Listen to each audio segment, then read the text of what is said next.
dia, boa tarde, boa noite. Aqui é o professor Caio e a gente começa agora a terceira parte da aula de Segunda Guerra Mundial. Na aula passada a gente falou sobre como estava a Europa ali no momento da Batalha da Inglaterra.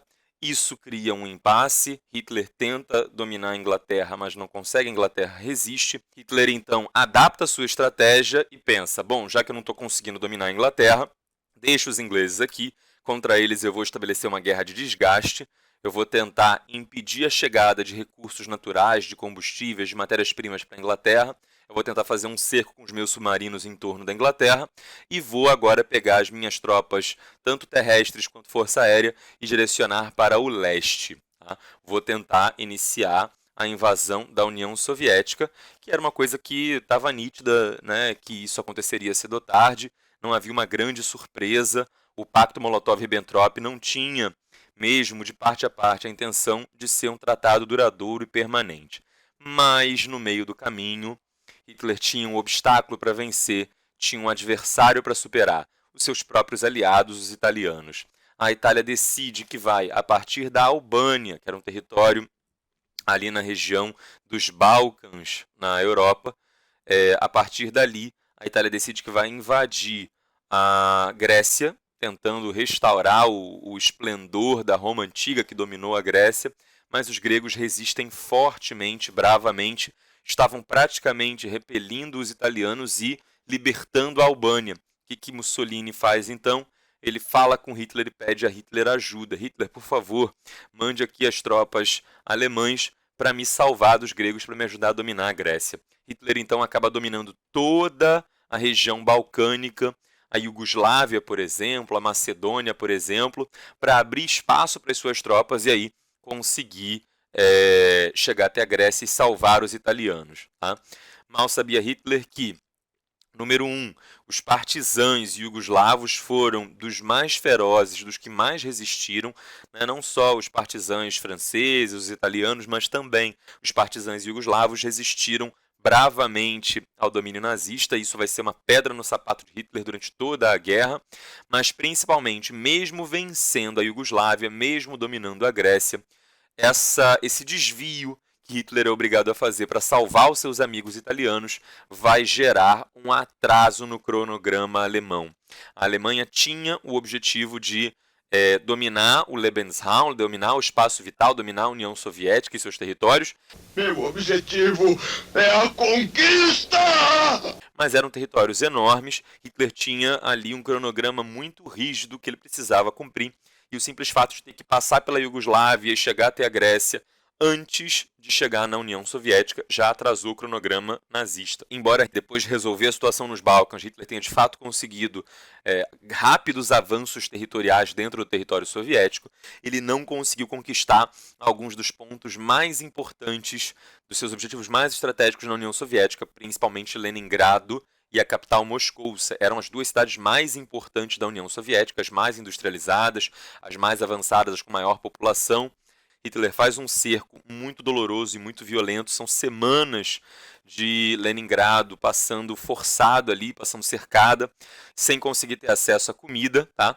Até que chega o inverno. O inverno facilita um pouco a vida em Leningrado, porque freia um pouco o avanço alemão, ao mesmo tempo que congela as águas de um lago próximo a Leningrado, permitindo a criação de uma estrada de gelo inesperada e imprevista para os alemães. E por essa estrada de gelo é que os soviéticos conseguem fazer o abastecimento de Leningrado, trazer comida, trazer munição, trazer mantimento, trazer tudo que era necessário para a vida cotidiana, fazendo com que Leningrado resistisse mais um pouco. Algo semelhante acontece em Moscou. Moscou também resiste a um cerco, a um ataque muito violento e não se rende. Tá? Vamos fazer uma questãozinha aqui para a gente ver em que ponto a gente está. Observe os dois cartoons. No primeiro, Dois Bons Camaradas, é o título. Os dois são de Belmonte, tá? Que era um cartunista brasileiro dos anos 30, 40. O primeiro é de setembro de 1939 e a prova do que eu havia dito de como já estava claro que a intenção do Pacto Molotov-Ribbentrop não era durar, é que esse primeiro cartoon assinado, publicado um mês depois da assinatura do Tratado Molotov-Ribbentrop, ele já mostra que Hitler e Stalin, né, na charge, dizendo, Hitler falando, boa piada, ninguém conhece as nossas intenções, hein? E Stalin responde: é verdade, nem nós. Os dois com mapas na mão, né, planejando conquistar territórios, mas também os dois com facas na mão, planejando apunhalar um ao outro. Tá? Da charge da direita, a gente vê Hitler num automóvel rumando em alta velocidade e ele indo na direção da placa onde se lia o RSS, União Soviética, quase tirando da estrada o Neville Chamberlain, o primeiro-ministro britânico, antes da Segunda Guerra Mundial começar, e o Chamberlain ali montado num burrinho, num jumentinho, uma coisa do tipo. Tá? Essa já é uma charge de 1941. Tá? Sobre as imagens, é correto afirmar que, letra A assinatura do acordo de não agressão entre Hitler e Stalin em 1939 é o último movimento alemão para trazer a União Soviética para o seu lado, uma vez que os planos anteriores foram neutralizados pelo imenso poderio militar dos aliados, temerosos do avanço germânico que, em 1941, invade a União Soviética e a Inglaterra. Está tudo errado porque a Inglaterra não foi de fato invadida, está errada essa última parte. Está errado porque o objetivo de Hitler não era trazer a União Soviética para o seu lado, era apenas evitar ser atacado de forma inesperada enquanto resolvia os assuntos militares na frente ocidental de batalha, né, era evitar uma guerra em duas frentes, esse era o objetivo de Hitler e não, de fato, conquistar a aliança de Stalin. Tá? Então a letra A está errada. Letra B, a aproximação entre Berlim e Moscou em 1939 não resultou em um acordo de proteção às intenções expansionistas de ambos os lados, pois continuaram em lados opostos, monitorando-se reciprocamente até que, em 1941, com as vitórias sucessivas dos aliados, o Terceiro Reich, de forma apressada, garante o precioso apoio da União Soviética. O que vai acontecer em 1941 não é que a União Soviética apoie Hitler, pelo contrário, em 1941 a União Soviética é invadida pela Alemanha. Então, não vai ter esse apoio precioso que se menciona no final. Além disso, não houve vitórias sucessivas dos aliados. Pelo contrário, quando a gente fala de aliados aqui, a gente está falando do grupo oposto ao eixo. O eixo era Itália, Alemanha e Japão. Os aliados eram, a princípio, França e Inglaterra, depois União Soviética e depois ainda Estados Unidos. Então, não tem essas sucessivas vitórias dos aliados neste momento da guerra. Tá? Por último, teve sim um acordo que de fato foi assinado em 1939, embora este tratado, na prática, não tenha mudado os lados de nazistas e soviéticos. Eles continuaram de fato em lados opostos, monitorando-se reciprocamente. Embora esta frase do meio seja verdadeira, todo o resto da letra B é falso. Tá? Letra C. O Terceiro Reich alemão faz dois movimentos no sentido de conseguir o apoio soviético. Inicialmente, um acordo de não agressão com Stalin em 1939 para evitar sua aproximação com os aliados. É o contrário, tá? Na verdade, Stalin tenta fazer um acordo com Hitler para evitar que Hitler se aproximasse dos aliados, né? Ou desse oportunidade do seu anticomunismo gerar um ataque à União Soviética. Stalin planejou ali ganhar tempo, né? E tentar empurrar um pouco essa guerra inevitável com Hitler para alguns anos no futuro e consegue postergar em mais de um ano. Tá? E em 1941, outro que consegue sua integração ao eixo, antecipando-se a diplomacia britânica que, imobilizada, não esboça resistência. Não, a União Soviética ela não entra no eixo, isso está errado também. Tá? Letras A, B e C estão erradas. Letra D, após a ocupação da Renânia, anexação da Áustria, Tchecoslováquia, a Alemanha assina um acordo de não agressão mútua com a União Soviética para neutralizá-la, uma vez que conta com o imobilismo da Inglaterra. A Inglaterra que estava ali na política de apaziguamento. De fato, a Inglaterra estava imóvel em relação ao seu expansionismo, que culmina em 1941 na invasão da União Soviética. De fato, a Inglaterra estava paralisada, de fato, teve ocupação da Renânia, anexação da Áustria, da Tchecoslováquia, de fato, teve um pacto de não agressão, até que em 1941 vai, de fato, haver também um ataque contra a União Soviética, a Operação Barba Ruiva, ou, como tradicionalmente é conhecida, né, e era dita em alemão, Operação Barbarossa. Tá? Barbarossa ou Barba Ruiva significa a mesma coisa, tudo na letra D é verdadeiro, e esse é o gabarito, segundo o que eu entendo. Letra E. Em 1939, depois de invadir a Polônia, Hitler se aproxima da União Soviética de forma cuidadosa, pois teme os planos expansionistas de Stalin, até então apoiados pelos aliados. Aí já começa a ficar errado. Tá? Não tinha apoio dos aliados a Stalin, que a partir de 1941, com as sucessivas vitórias, retiraram essa ajuda, obrigando o Estado soviético a aceitar a parceria com o Terceiro Reich.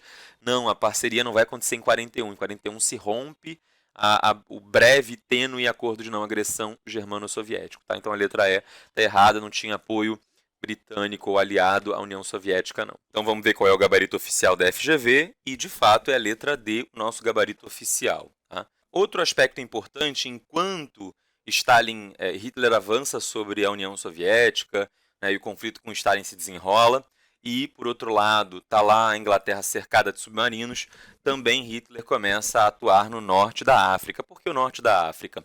Porque além dos submarinos tentando cercar ali as ilhas britânicas e impedir a chegada de recursos naturais, principalmente recursos naturais vindos das colônias inglesas na Ásia, da Índia, a Índia era a principal colônia dessa época, Hitler também vai iniciar a estratégia por outro ponto, que é tentar dominar o norte da África. O que havia de importante no norte da África?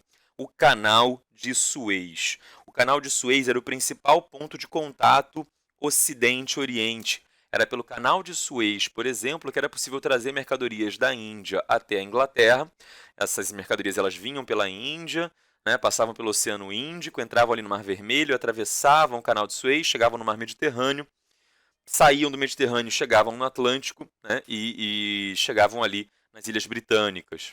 Se você conseguir lembrar daquelas aulas antigas da época das grandes navegações, do descobrimento do Brasil, você deve lembrar que quando os portugueses tentam chegar da Europa até as Índias, eles precisam contornar o sul da África, eles precisam passar lá pelo sul da África do Sul. Tá? E isso era um caminho muito longo. A existência do Canal de Suez diminuía esse trajeto em milhares e milhares de quilômetros, né, trazendo esses recursos aí para a Inglaterra. Só que para manter o controle desse canal de Suez, desse ponto estratégico de navegação, era necessário dominar a área em torno. O canal de Suez fica localizado no Egito, então era necessário dominar o Egito, e o Egito nesse momento estava sob o poder da Inglaterra. Hitler então pensa, bom, vou dominar o Egito, com isso eu consigo dominar o canal de Suez, cortar esse ponto de comunicação e não deixar mais a Inglaterra trazer as suas mercadorias pelo canal de Suez. Os ingleses vão ser obrigados a contornar a África ali pelo sul, o que vai levar muito mais tempo e vai dificultar muito a vida da Inglaterra. Tá? Isso se, no meio do caminho ali no Atlântico Sul, também não houverem submarinos alemães prontos a bombardear, a torpedear esses navios ingleses. Para então garantir o domínio do norte da África, Hitler vai criar o Afrika Korps, que era um grupo militar especial atuando ali no norte da África a partir da Líbia, a Líbia que era nesse momento território colonial italiano. Tá? Então a Líbia fica bem no meio do norte da África, entre Argélia e Tunísia de um lado e Egito do outro. A Líbia era o ponto de operações a partir do qual os alemães e o Afrika Korps iam atuar ali tentando dominar o Egito. Acontece que, como os planos de Hitler estavam todos focados na conquista do Lebensraum, do espaço vital lá no leste europeu, o Afrika Korps acaba recebendo muito menos recursos do que era necessário, tanto em termos de recursos humanos, quanto recursos naturais, combustíveis, munições, tanques de guerra. Quase tudo estava destinado ao combate ali na União Soviética, o que faz com que o comandante do Afrika Korps, o Rommel, tivesse que se virar nos 30 e fazer milagre, né, com os poucos recursos que detinha, e acaba que a longo prazo o Afrika Korps não consegue alcançar seu objetivo, é expulso do norte da África e o objetivo nazista de dominar aquela região ali fica simplesmente inviabilizado. Ao mesmo tempo, o Japão também está atuando lá na Ásia, tentando expandir o seu poder, tentando expandir a sua influência. O Japão já vinha adotando uma postura imperialista na Ásia desde o final do século XIX, desde a era Meiji, da Revolução Meiji. Tá? Acontece que o entorno ali da Ásia, a bacia do Pacífico, do Oceano Pacífico, era a área predominante de influência estadunidense. Então a gente já percebe aqui uma tendência, uma possibilidade de choque que está para acontecer entre, de um lado, os Estados Unidos, querendo manter o seu domínio sobre toda a região do Pacífico, do outro, o Japão, querendo iniciar um controle sobre o Pacífico. Percebendo esse conflito que estava para acontecer e sabendo que o Japão era muito pobre em recursos naturais, os Estados Unidos eles realizam um embargo econômico contra o Japão. Em que consistia esse embargo econômico? Os Estados Unidos simplesmente param de vender combustível, param de vender petróleo ao Japão, e isso era uma séria ameaça de paralisia à máquina de guerra japonesa. Como assim? Para o Japão manter o seu ritmo de conquistas, eles precisavam de petróleo para o combustível dos navios, dos aviões, dos tanques de guerra, dos caminhões transportando tropas, mas também para mover a sua indústria, suas máquinas, a fabricação de novas armas, para manter, por exemplo, o fornecimento de eletricidade no Japão.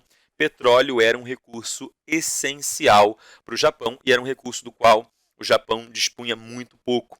Então, o Japão comprava uma parte desse petróleo dos Estados Unidos ou de colônias estadunidenses. Tá? Acontece que os Estados Unidos, percebendo essa pretensão expansionista japonesa, param de vender esse petróleo para o Japão. O Japão pensa, bom, então o meu único passo restante é obter uma fonte, um suprimento, um fornecimento autônomo de petróleo. Tá? Só que eu vou ter que acabar pisando no calo dos Estados Unidos para obter esse petróleo. Eu vou ter que pegar territórios que estão sob controle ou sob influência dos Estados Unidos. Então, antes de buscar esse petróleo, o que o Japão vou fazer? Eu vou atacar os Estados Unidos de surpresa, bombardeando, com bombardeio aéreo, bombardeando uma ilha do Havaí chamada Pearl Harbor, onde ficava localizada, onde ficava ancorada a frota estadunidense do Pacífico. Tá? Era ali em Pearl Harbor que ficavam os principais navios de guerra dos Estados Unidos e eles ancoravam ali para reparos, para manutenção, para descanso, ficavam ali e a ideia do Japão era chegar, bombardear, destruir todos eles. Os Estados Unidos não teriam mais navios suficientes para poder se contrapor ao Japão. O Japão então conquistaria territórios sob influência dos Estados Unidos, que eram fornecedores de petróleo lá na Ásia. Essa era a ideia. Acontece que em termos de espionagem, os Estados Unidos eram muito melhores que o Japão era muito fraco, a criptografia das mensagens japonesas era muito mal feita, e aí os Estados Unidos interceptaram comunicações japonesas dizendo que haveria um ataque contra um ponto importante estratégico do território dos Estados Unidos. Tá? Os estadunidenses conseguiram descobrir que esse ponto estratégico era a ilha de Pearl Harbor, então no dia exato em que estava marcado, ou que estava planejado do lado japonês de acontecer esse ataque, os Estados Unidos tiraram grande parte da sua frota ali de Pearl Harbor, levaram para fazer um exercício simulado de guerra, um treinamento em outra região. E aí, o que alguns historiadores defendem é que isso, na verdade, não era um treinamento simulado de coisa nenhuma, foi só uma desculpa, uma mentira, uma invenção, uma justificativa para tirar os navios ali de Pearl Harbor.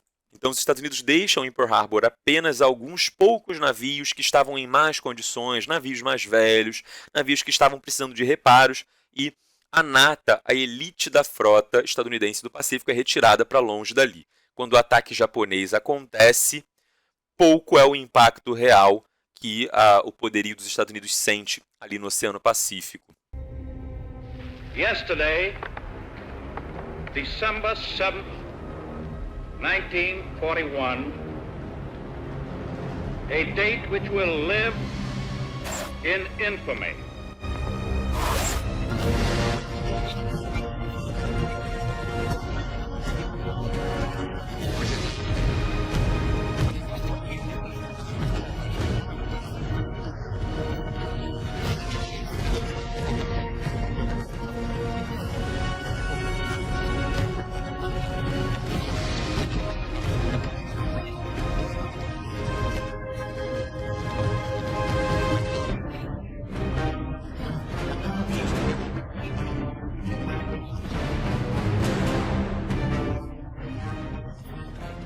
Enquanto isso, lá na Europa, continua rolando a guerra e acontece aqui um grande impasse, novamente, agora na frente oriental. Além do impasse na frente ocidental europeia, que é a impossibilidade dos da Alemanha nazista conquistar a Inglaterra, também teremos a impossibilidade da Alemanha nazista terminar sua conquista do território soviético. Por quê? Porque era um território muito grande.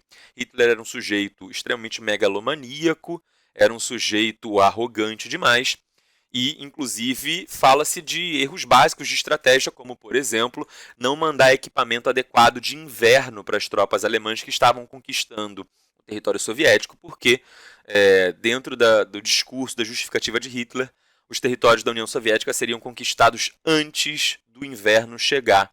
Então, mandaram os soldados ali com equipamento e com roupas mais leves, típicos e próprios para a primavera e para o verão, mas não apropriados para o inverno. Tá? Quando o inverno chegar,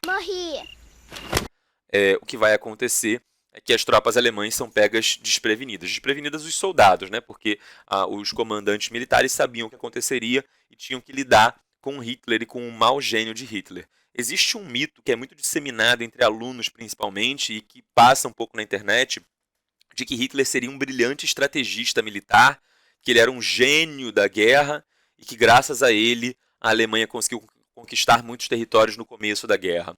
Na verdade, o que acontece é que os generais de Hitler são muito bons, apesar de Hitler meter os pés pelas mãos e fazer muita besteira o tempo inteiro. Mas, principalmente, a estratégia megalomaníaca de conquista de um território muito grande criava sérias dificuldades para os nazistas, que era a necessidade de ter linhas de suprimento, de abastecimento muito esticadas, muito alongadas. Lembra lá atrás da aula que a gente falou sobre a Blitzkrieg? A Blitzkrieg, para funcionar, precisava de abastecimento. Era necessário chegar combustível em quantidade suficiente, munição, pólvora em quantidade suficiente para que as tropas alemãs pudessem dar conta desse ataque rápido. Quanto mais você se afastava da Alemanha, quanto mais você conquistava territórios distantes, mais demorado ficava esse abastecimento, esse suprimento. É o que acontece à medida que a Alemanha vai se metendo dentro do território soviético. A União Soviética é, para os nazistas, uma verdadeira areia movediça. Quanto mais a Alemanha se mexe e avança e se aprofunda, mais presa ela fica, até que ela está presa até o pescoço e já não consegue mais sair dali. Hitler contava que os seus mapas de guerra seriam a representação fidedigna do território soviético. E ele falava, olha, tem uma estrada daqui até aqui, e nessa estrada de 30 quilômetros a gente consegue andar com os nossos veículos a 40 km por hora, então em menos de uma hora a gente vai chegar do ponto A ao ponto B. O que Hitler não contava é que os soviéticos, e mais do que os soviéticos, os russos até hoje, eles são tipo os brasileiros da Europa. Exatamente, eles são os brasileiros da Europa. Como assim os brasileiros da Europa? Pensa num país desorganizado, pensa num país com corrupção, pensa num país em que você olha no mapa e tem lá uma estrada super bonita e quando você vai na prática a estrada é toda esburacada. Além do Brasil, a gente também tem a Rússia exatamente dessa mesma maneira. Os estrategistas alemães, com seu pensamento tipicamente alemão, de organização, de lógica, e que tudo faz sentido e que todo o plano funciona perfeitamente, não contavam com o jeitinho soviético. Não é só o brasileiro que tem jeitinho, os russos também tinham seu jeitinho. Resultado, as estradas eram de péssima qualidade, o avanço que os alemães faziam era muito mais lento do que o esperado, e mais do que isso, os soviéticos vão usar aqui, com os nazistas, a mesma tática que usaram lá atrás contra Napoleão, a chamada tática de terra arrasada. Os soviéticos, quando tinham que se aprofundar no território, tinham que bater em retirada e deixar territórios para trás, eles destruíam tudo que estava pelo caminho, estradas, pontes, viadutos, ou seja, tudo que era muito importante para a estratégia nazista de transporte de suprimentos até as suas linhas de frente. Resultado, soma isso tudo, a megalomania de Hitler, a cabeça dura, os estrategistas alemães, os generais alemães falavam, Hitler, talvez a gente devesse recuar um pouco, abrir mão, voltar um pouco atrás no território, para um ponto do território em que a gente consegue defender de forma mais coerente, mais fácil. E Hitler falou, não, a gente vai avançar, avançar, avançar, nem um passo atrás. Só que quanto mais avançava, mais longe os alemães estavam dos seus suprimentos de matérias-primas, de combustíveis, de munições, de remédios, e mais difícil era manter a guerra assim, tão longe. Ainda mais sem ter conseguido conquistar Moscou e Leningrado, as cidades estratégicas ali, polos industriais, onde poderiam ser obtidos recursos naturais importantes para a Alemanha. Mas, principalmente, Hitler precisava muito de petróleo. Assim como o Japão também tinha necessidade de petróleo, a Alemanha também tinha. A Alemanha quase não tinha petróleo, a Alemanha tinha muito carvão. O carvão era o grande combustível para a indústria alemã. Mas e os veículos de guerra alemães? E os tanques? E os navios? E os submarinos? E os aviões? Esses precisavam de petróleo. E uma região ali do sul da Rússia, chamada Cáucaso, era uma região rica em petróleo. Tá? Só que, se Hitler avançasse até o Cáucaso, ele estaria dando as costas para uma região estratégica da União Soviética, que era a região do rio Volga, onde ficava a cidade de Stalingrado. Então o plano de Hitler era, bom, eu não só não vou recuar, como eu vou dominar Stalingrado, vou dominar essa cidade, e aí eu consigo controlar o Volga, criar uma barreira natural com o Volga, segurar qualquer possibilidade de avanço soviético, tá? Enquanto isso a gente continua depois avançando ali para o sul e obtém o petróleo. Pronto, a gente não vai mais depender desse petróleo que vem, ou desse combustível que vem da Alemanha, que a Alemanha importava de outras regiões. A gente vai poder obter esse petróleo diretamente no Cáucaso e levá-lo muito rapidamente até a frente de batalha, porque o Cáucaso ficava pertinho de onde estavam os soldados alemães. Aqui no mapa, a Alemanha não está nem aparecendo, a Alemanha está lá para baixo. Tá? Aqui está o rio Volga, tá? Aqui está o rio Volga, e aqui está Stalingrado. Tá? A ideia de Hitler era conquistar Stalingrado e assim controlar o Volga. O Volga serviria de barreira natural e aí as tropas alemãs conseguiriam descer até essa região aqui. Essa região aqui ao sul era o Cáucaso. Aqui estava o petróleo. Então, em vez do petróleo vir lá de longe da Alemanha, o petróleo viria daqui do Cáucaso até a linha de frente de batalha, abastecendo facilmente as tropas alemãs. Só que esse plano era muito difícil. E os estrategistas de Hitler avisaram, isso é muito difícil. Hitler falou, dane-se que é difícil, eu vou conseguir. Então junta tropas mal preparadas, com pouco armamento adaptado. Né? Se a gente está falando de tanques de guerra, por exemplo, cujo combustível congelava dentro do motor do tanque. E o tanque não conseguia mais andar. A gente está falando, por exemplo, de fuzis e rifles nazistas alemães que emperravam pelo frio e não conseguiam mais disparar uma bala sequer. A gente está falando de soldados que não tinham meias grossas o suficiente para proteger os dedos dos pés e os dedos dos pés congelavam no frio do inverno e tinham que ser amputados. E o soldado não podia mais marchar, não podia mais andar. E também os dedos das mãos, ele não conseguia mais disparar. Então, isso tudo somado com a cabeça dura de Hitler, decidindo que ia dominar Stalingrado, que ia dominar a região do Volga para depois dominar o Cáucaso, porque ele não queria dar um passo atrás sequer. Isso combinado com a estratégia russa de destruir os territórios que eles haviam perdido, de se eu tenho que avançar, se eu tenho que recuar, né? Se, por exemplo, os russos tiveram que abandonar aqui a cidade de Rostov, né? Eles destroem a cidade inteira antes de ir embora. Quando os nazistas botavam a mão nesse território, eles não pegavam recursos naturais importantes, eles pegavam só escombros. Basicamente, os alemães eles estavam cada vez mais longes e isolados e distantes de qualquer forma de suprimento útil para a manutenção da sua Blitzkrieg. Tá? A gente também tem que dizer que Stalin era um inimigo mais temível do que qualquer outro. E que a população soviética, em parte, temia mais a Stalin do que ao próprio Hitler. Hitler ia chegar e, bom, ele talvez te mate, tudo bem. Stalin, se ele ficar chateado contigo, ele além de te matar, ele vai matar tua família, ele vai fazer tua família ir para o gulag, ou passar fome, ou sei lá o quê. Então, basicamente, Stalin dá ordem para que a cidade de Stalingrado não fosse perdida a qualquer custo. Não importavam quantas vidas fossem necessárias perder para manter o controle de Stalingrado. Stalingrado era estratégico. Tem um fator de crueldade, de megalomania de Stalin também, mas também tem um fator prático. Se Stalingrado caísse, né, a estratégia de Hitler daria certo, o controle do Cáucaso, o combustível, e aí a Alemanha passaria como um rolo compressor em cima de toda a União Soviética. Então, o que Stalin faz nesse ponto da guerra, a Batalha de Stalingrado? Stalin, quando mandava, ou os generais de Stalin, quando mandavam tropas avançarem contra os nazistas, e os nazistas lá com as suas metralhadoras e os soldados russos com poucos recursos, às vezes os soldados russos ficavam com medo e queriam bater em retirada, queriam voltar para o seu próprio campo. A ordem era, soldado soviético que está batendo em retirada, que está fugindo do inimigo, é morto pelo seu próprio comandante. Então, quando um general soviético mandava um soldado avançar contra um ninho de metralhadora alemão, se esse soldado avançasse, existia o perigo de ser morto pelos nazistas. Se ele fugisse, voltasse na direção contrária aos nazistas e fosse na direção do seu próprio general, o próprio general ali a queima-roupa sacava a pistola e atirava na cabeça, na testa do soldado soviético. Então, se você enfrenta a metralhadora alemã, existe uma pequena chance de vencer e uma grande chance de ser derrotado. Se você foge e volta na direção de Stalin, é 100% de chance de ser morto, além de ter sua família perseguida. Isso era uma enorme motivação para as tropas soviéticas avançarem.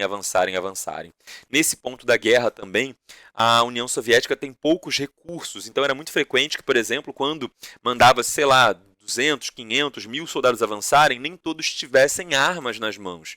Era muito frequente que não tivesse fuzil para todo mundo, porque não deu tempo de produzir na indústria soviética, que ainda era relativamente pequena e pobre. Então o que acontecia é que os soldados que iam na frente iam com as armas, atirando com munição e tal, disparando contra o inimigo, mas se eles morressem pelo meio do caminho, os soldados soviéticos que vinham atrás, eles vinham desarmados, porque não tinha arma, não é porque eles não queriam, é porque não tinha arma, mas eles vinham com alguma munição extra no bolso, e o que eles faziam era pegar a arma do soldado soviético que caiu, né, no meio da corrida até o campo inimigo, pega essa arma, recarrega e continua atirando e avançando. O que faz com que os soviéticos vençam e superem os nazistas é uma quantidade enorme de gente. É um poder populacional muito maior que a população alemã. Além disso, eu vou pontuar uma outra questão aqui, que é a enorme criatividade dos soviéticos. Tá?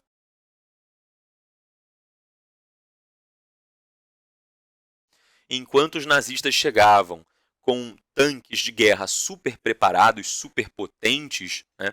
Esses tanques de guerra eles tinham uma blindagem muito pesada na frente e dos lados, mas a blindagem era quase em cima também. Mas a blindagem dos tanques alemães atrás era quase nenhuma. Isso foi proposital para economizar peso, mas também porque Hitler queria que os soldados soubessem que se eles manobrassem o tanque para dar ré, para fugir, eles virariam as costas para o inimigo, e era justamente ali que a blindagem era mais fraca.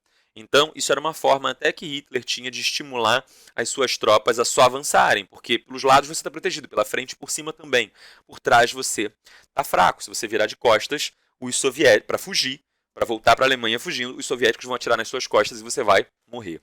Mas tinha um outro ponto da blindagem dos tanques alemães que era muito fraca. A parte de baixo dos tanques também era muito fraca. Por quê? Porque a União Soviética não tinha minas terrestres tão boas, minas antitanque tão boas e em tanta quantidade. Então, além do mais, era muito difícil você também minar um campo inteiro, isso levava tempo e tudo mais. Então, o que vai acontecer? Os soviéticos eles começam a treinar, isso é o suprassumo da tecnologia soviética da guerra, né? Os soviéticos começam a treinar cachorros, a criar cachorros de rua, vira-latas, doguinhos, caramelos, tá? Começam a ser criados dentro dos quartéis soviéticos.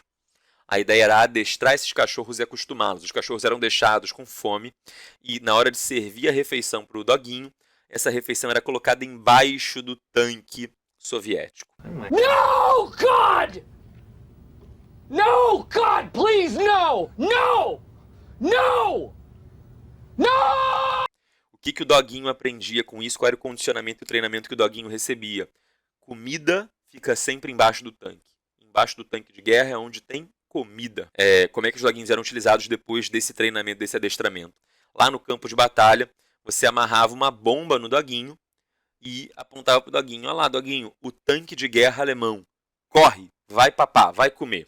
E o doguinho saía correndo em direção ao tanque alemão, e quando o tanque alemão passasse por cima do doguinho, passava por cima também da bomba, a bomba explodia e o tanque alemão explodia por baixo, onde a blindagem era muito fraca.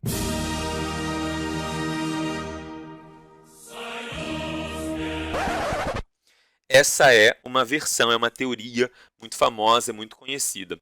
Existem historiadores que contestam isso porque, número 1, os cachorros eles estavam acostumados com os tanques soviéticos, mas não com os tanques alemães, e por isso, na hora da batalha, muitas vezes o cachorrinho corria contra o próprio tanque soviético e não contra o tanque alemão, número 1.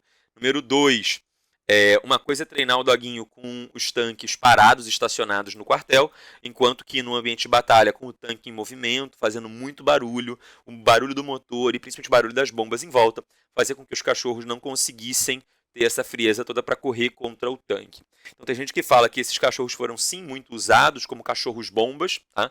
No entanto, tem gente que argumenta que isso é muito mais um mito da Segunda Guerra Mundial e que na prática eles tiveram pouco impacto efetivo em batalha, não conseguiram ajudar de verdade nenhuma grande batalha pro lado soviético. Tá? Enquanto isso, também o Brasil começa a se preparar para a Segunda Guerra Mundial. Nesse momento, o Brasil era governado por Getúlio Vargas, e Getúlio Vargas tinha um alinhamento ideológico com o eixo. Tá? A ideologia de Getúlio, nesse momento, está muito mais próxima de Mussolini do que da União Soviética ou dos Estados Unidos. Os Estados Unidos, que já foram atacados em Pearl Harbor, eles declaram guerra contra o Japão. A Alemanha, para ajudar o Japão, para fazer com que o Japão atuasse mais contra a União Soviética, a Alemanha declara guerra contra os Estados Unidos. Então o que a gente tem nesse momento no mundo é: a guerra está mundializada. Começou como um conflito europeu, mas virou de fato um conflito mundial. Já temos a Europa em guerra, já temos o norte da África em guerra, temos a União Soviética na guerra, temos Pearl Harbor e o Japão, né, atacando ali nos Estados Unidos, participando da guerra também. E o próximo ponto é o Brasil. Por quê? Lembra que eu falei lá atrás que se o canal de Suez fosse dominado pelos nazistas, os navios ingleses teriam que passar contornando a África pelo Atlântico Sul? O Brasil tinha o maior litoral, e na verdade tem até hoje o maior litoral do Atlântico Sul. Isso significava que quem tivesse o Brasil do seu lado teria um excelente ponto estratégico para mandar vários navios e dominar todo o sul do Atlântico. Era uma das grandes intenções dos nazistas, dos fascistas, terem Vargas, terem o Brasil do lado do eixo. Tá? Ao mesmo tempo, o Brasil estava dentro, né, está dentro do continente americano, que é uma grande área de influência dos Estados Unidos. E os Estados Unidos agora estão entrando na guerra com tudo, porque foram atacados pelo Japão, mas também porque receberam uma declaração de guerra da Alemanha. A Alemanha, que estava lá suando, tendo um trabalhão para conseguir derrotar a União Soviética, a ideia da Alemanha era: eu vou declarar guerra contra os Estados Unidos, assim os japoneses finalmente vão vir me ajudar contra a União Soviética. Eu, Alemanha, ajudo o Japão contra os Estados Unidos e o Japão me ajuda contra a União Soviética. Na prática não funcionou muito bem dessa forma, o Japão não estava nem aí para a União Soviética, não vai de fato enfrentar os soviéticos por um bom tempo. Já os Estados Unidos não, eles entram com tudo na guerra, tanto lá no Pacífico quanto aqui do lado ocidental. Tá? E aí começa uma enorme campanha dos Estados Unidos e do eixo para tentar convencer Getúlio. E aí Getúlio, do lado de quem você está? E aí Getúlio falou: é simples, eu estou do lado de quem me der mais. O Brasil, nesse momento, tinha um plano, e a gente vai falar melhor disso quando chegar em História do Brasil e período Vargas. O Brasil tinha um plano de construir uma indústria que até então a gente não tinha uma indústria poderosa. E para ter essa indústria a gente precisava de uma companhia siderúrgica, fabricação de aço. Só que isso é muito, muito, muito caro. O Brasil então falou: e aí, Alemanha, você me empresta dinheiro para fazer uma companhia siderúrgica? Aí eu entro do seu lado. A Alemanha falou: sinto muito, não tenho dinheiro para isso nesse momento, não posso dispor de nenhum centavo para te ajudar, Brasil. E Vargas vira para os Estados Unidos e pergunta: e você, Estados Unidos, está disposto a pagar pelo meu apoio? E os Estados Unidos falam: claro que sim, my friend. Toma aqui dólar, né? Muitos dólares, muitos dinheiros. E aí Vargas recebe pilhas de dinheiro emprestado, não dado, emprestado, para que pudesse construir a CSN. Isso vai fazer com que o Brasil fique muito mais alinhado com os Estados Unidos. A Alemanha, obviamente, não gosta nem um pouco disso e manda os seus submarinos bombardearem navios brasileiros. Tá? Isso faz com que o Brasil entre na guerra. O Brasil agora, tendo navios bombardeados, decide entrar na Segunda Guerra Mundial. Mas esse som me diz que a nossa aula acaba por aqui. E a gente fala melhor sobre a participação brasileira na próxima aula. Por hoje é só. Se tiver dúvidas, mandem e não esqueçam de lavar muito bem as suas mãos.